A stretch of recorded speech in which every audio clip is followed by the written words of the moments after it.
Canada America में tariff war. Carney ने Trump के खिलाफ खोला मोर्चा, कहा हम पर हमला हुआ, चुप नहीं बैठेंगे। नमस्कार, मैं हूं आपके साथ आयुषी गुप्ता।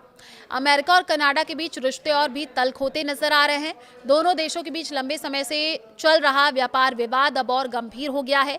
व्यापार समझौते को लेकर के दोनों देशों के बीच हुई अंतिम दौर की बातचीत बेनतीजा खत्म हो गई है।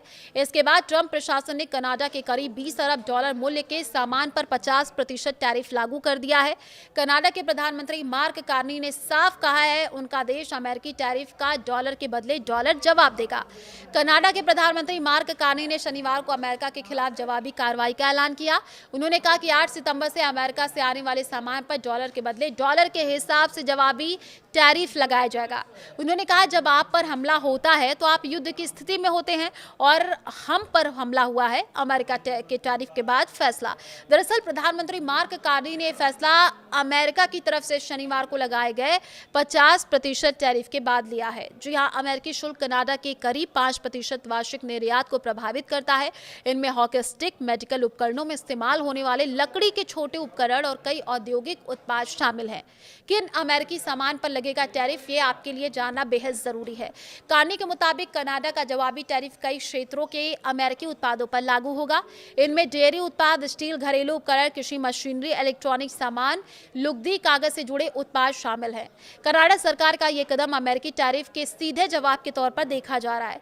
प्रधानमंत्री मार्क कार्नी ने क्या कहा? अपने 22 मिनट के भाषण में कार्नी ने कहा कि अगर वॉशिंगटन अपने टैरिफ में काफी कमी करता है तो ओटावा अमेरिकी एल्युमिनियम, स्टील और मोटर वाहनों पर मौजूदा जवाबी टैरिफ हटाने के लिए तैयार है। उन्होंने ये भी कहा कि कनाडा प्रांतों को अमेरिकी शराब की बिक्री फिर से शुरू करने के लिए प्रोत्साहित करने को भी तैयार है। उन्होंने अधिक मांग की और कम पेशकश। कार्नी ने कहा ट्रंप प्रशासन द्वारा प्रस्तावित अंतिम शर्तें अस्वीकार्य थी। उन्होंने बहुत अधिक मांग की और बहुत कम पेशकश की। हम उनकी पेशकश स्वीकार नहीं कर सकते, हम उनकी मांग पूरी नहीं करेंगे। हम कनाडा की संप्रभुता से समझौता करने या अपने प्रमुख उद्योगों को कमजोर करने के लिए तैयार नहीं है। कार्नी ने कहा कि व्यापार युद्ध ने कनाडा और उसके दक्षिणी पड़ोसी के संबंधों में एक मौलिक बदलाव ला दिया। उन्होंने कहा हमने शुरू से यही स्वीकार किया है कि अमेरिका बदल गया है। हम ये भी मानते हैं कि कभी कभी उसके हस्ताक्षर पेंसिल से लिखे जाते हैं। उन्होंने कहा कि हम पुराने संबंधों की ओर वापस नहीं जा रहे। ट्रंप प्रशासन की शर्तें अस्वीकार। कार्नी ने बताया कि कनाडा अमेरिका के साथ समझौता करने के लिए तैयार था। ओटावा ने यहां तक की पेशकश की कि अगर अमेरिका अपने शुल्क में बड़ी कटौती करता है तो कनाडा अमेरिकी एल्युमिनियम, स्टील और मोटर वाहनों पर लगाए गए मौजूदा जवाबी शुल्क हटा सकता है। कनाडा अमेरिकी शराब की बिक्री फिर शुरू करने के लिए प्रांतों को प्रोत्साहित करने पर भी तैयार था। हालांकि कानून के मुताबिक ट्रंप प्रशासन की अंतिम शर्तें स्वीकार करने लायक नहीं थी। उन्होंने कहा अमेरिका ने बहुत ज्यादा मांग की जबकि बदले में बहुत कम देने की पेशकश की। कनाडा अपने संप्रभुता प्रमुख उद्योगों से समझौता करने के लिए तैयार नहीं था। कार्नी ने कहा अमेरिका ने आखिरी समय में ऐसी कोशिश की जिनसे दूसरे देशों के साथ हमारी व्यापार समझौते करने की क्षमता सीमित हो जाए। आपने अभी सुना कि हमने पिछले साल क्या क्या हासिल किया।